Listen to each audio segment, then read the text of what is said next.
Here is Donald Trump in Sioux City. Play the clip. And they're proud, they're clapping, they're going crazy. I can't do it, Mom, I can't. Boom. Here is Donald Trump in Texas. Play the clip. And it's bad news, bad things are happening. Mom, I'm sorry. I can show you multiple other clips of Donald Trump doing that in virtually every city, but the point I want to make is this is someone who is out of control. And we need to stop normalizing this behavior. It's not a matter of whether you're a Democrat or a Republican. If you care about normalcy, if you care about adults behaving as such and people acting professionally and representing our country with credibility, what you just observed, this out of control, deranged person, it transcends political affiliation and parties. And I want to specifically talk about that out of control conduct, what it is like with the various court cases that are taking place, because that person that you saw doing that, that's part of a shtick he does. That's part of his stump speech that he does where he mocks transgendered people, and he puts that speech in there as part of the kind of mockery that he does. And he does that throughout the country. It's part of his speech too. He praises Viktor Orban. He praises Putin.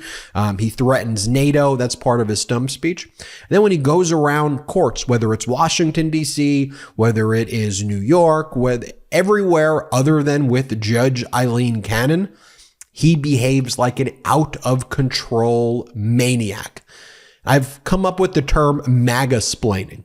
The term MAGA-splaining refers to all of the kind of Trump MAGA sympathizers, no matter what he does, or as Donald Trump says, they will support me even if I shoot someone in the middle of Fifth Avenue, and apparently they still support him when he stole nuclear secrets and when he tried to make that public.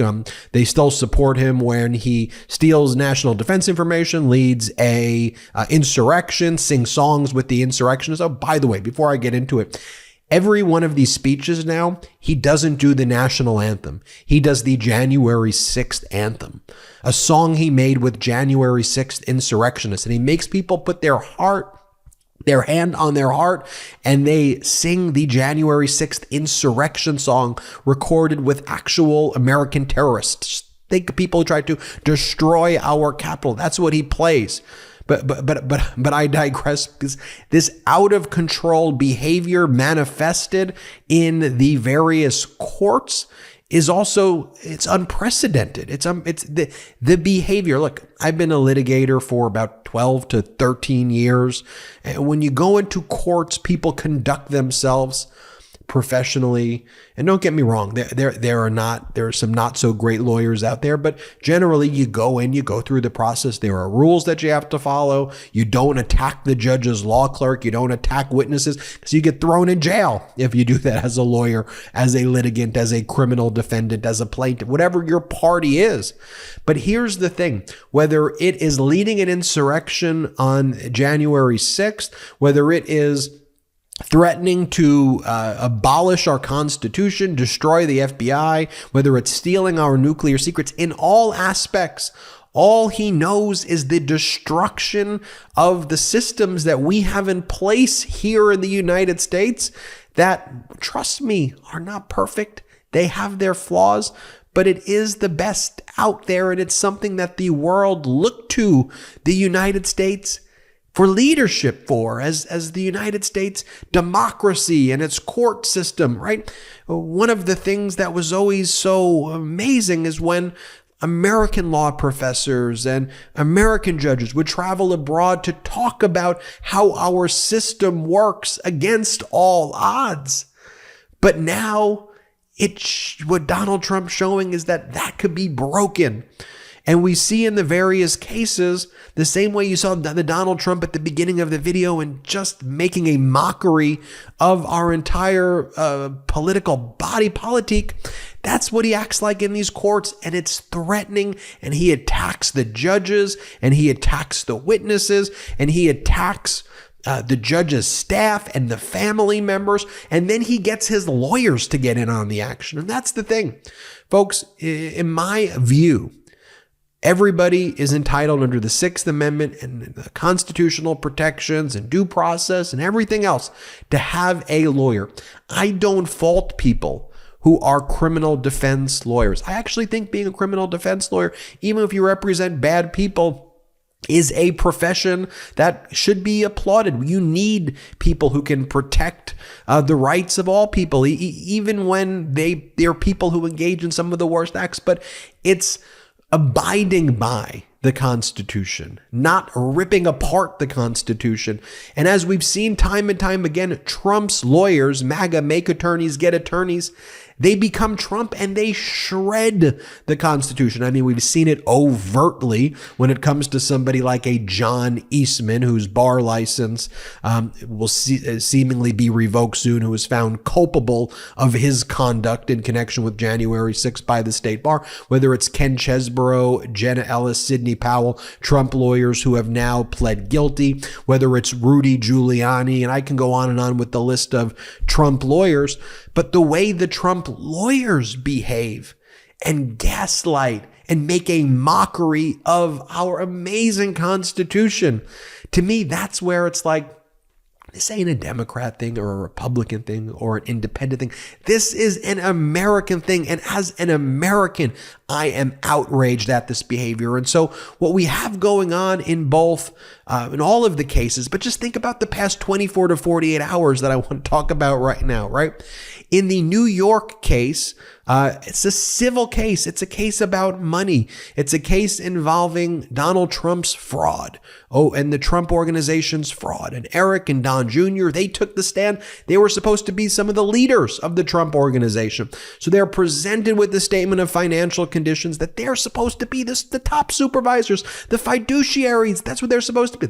They go, I don't recognize this. I don't recognize this. And then the New York Attorney General goes, but here it is. You're signing these and saying that you are certifying to their accuracy to the best of your knowledge. And what's Don Jr.'s response? Well, that's what I pay people to look at. I don't have to look at that. Rinse and repeat every year. I don't actually look at these things. Well, you're making the representations to people who are relying on this as part of their due diligence.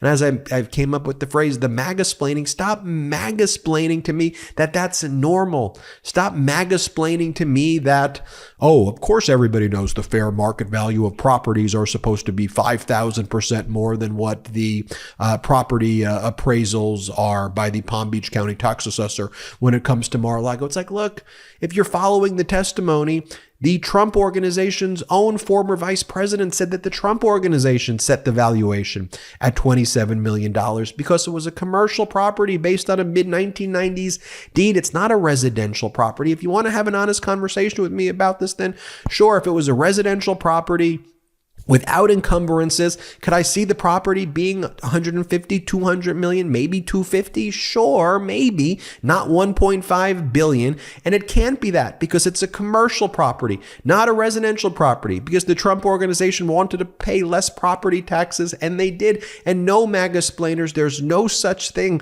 where the fair market value is 5,000 or more percent than what the tax appraisal is. That just doesn't exist. But again, I digress because I want to tell you why it is that the Trumps are losing this case from the facts and the evidence, and that's what it's about. So where the facts and evidence are not on their side, what do? They attack the judge and attack the judge's law clerk. And then Trump's lawyers get in on the action and they attack the judge's law clerk. Who behaves like this, where you're attacking the law clerk, the principal law clerk for the judge, and insinuating that she's biased? And like, again, as Judge Engoron said, this seems like it's a weird misogynistic attack on my law clerk. The judge had to impose a gag order on Trump's lawyers in New York for their behavior. So that's what happened in New York on Friday. And let's just take a look at what happened in Washington, D.C. on Friday and Thursday over the past 48, 72 hours as well, right? Where Trump's lawyers made an argument called to the court of the DC Circuit Court of Appeals, saying that the gag order imposed on Donald Trump by Judge Tanya Chutkan, she had to impose this gag order because Trump keeps attacking the family members of Special Counsel Jack Smith, and Trump's attacking the judge and the staff and their families over and over again. So the judge had to issue a gag order saying, just stop attacking and threatening witnesses. Donald Trump attacks Mark Meadows. He threatens to execute, to kill America's former top military general, Mark Milley. Yes, so Donald Trump, while he praises Viktor Orban and Vladimir Putin, calls the former chairman of the Joint Chiefs of Staff an idiot and threatens to kill him. Stop normalizing that behavior. So, of course, the judge is going to have to issue a narrowly tailored gag order. And Judge Chutkan, in her narrowly tailored gag order, says, look, you want to criticize Biden? You want to criticize the DOJ? You go have fun. Go and do that. You just can't threaten and attack the special counsel in this case, the witnesses in this case, and the judge and the judge's staff in this case, because no criminal defendant can do that. So what does Donald Trump's lawyer do? They run to the Court of Appeals and say, no, Donald Trump should have the right to do it. And we want you to stop the Judge Chutkan's order, allow Donald Trump to go ahead and threaten the judge, the court staff, the lawyers, the witnesses, the special counsel's office, everybody involved in the case. And they call it this is a classic heckler's dilemma. Just think about that. The heckler's dilemma. That's how they're referring to Trump as, in terms of the heckler's dilemma, that they go, well, under the First Amendment law, you shouldn't be responsible if you work up a crowd and they engage in conduct. That's the classic heckler's dilemma. And then they argue, well, you're also taking away the free speech rights of all of the Trump voters who want to hear him say these things. These things, the threats and attacks against special counsel Jack Smith, against witnesses in a criminal case, that's the argument that they made in their appellate brief to the DC Circuit Court of Appeals, that Trump needs to be able to threaten these people right now. And so what you see here is not acting in concert or conformity with the terms of our Constitution. It's shredding it, and it's making a mockery of it. And why I showed those clips at the beginning of Donald Trump engaged in that behavior is that this is disgraceful. This is embarrassing. This behavior, the way it reflects on us as a nation, we should not want to elect someone who's a WWE style wannabe fascist avatar character. Like, what is that behavior? We all need to collectively, as part of this pro-democracy community, make it our effort to talk to people and let people know and share these videos. We collectively, you watching this, are a better messenger than I am, because you know people who trust you, who want to hear from you. And you could share my videos. Please share the MeidasTouch network. Share our data-driven, evidence-based approach with them. That's what I ask you to do, because that's what we have to do together as a pro-democracy community. We have to share the facts together. It's that important. And I'm thinking about Virginia, November 7th. The early voting numbers are starting to turn around for Democrats right now in the pro-democracy community. The last day to early vote is on Saturday. The election is November 7th. Let people know in Virginia. Reach out go to the DNC website. Phone bank in Virginia. Do something. Let's activate the power of this incredible community that you created. Thank you so much. I'm Ben Meiselas from the MeidasTouch Network. Hit subscribe, and you could also check us out at patreon.com/MeidasTouch. I mean that. Tell your friends in Virginia. Let everybody know in Virginia who votes pro-democracy. That's critical right now. Have a great. Hey Midas Mighty, love this report? Continue the conversation by following us on Instagram @MeidasTouch to keep up with the most important news of the day. What are you waiting for? Follow us now.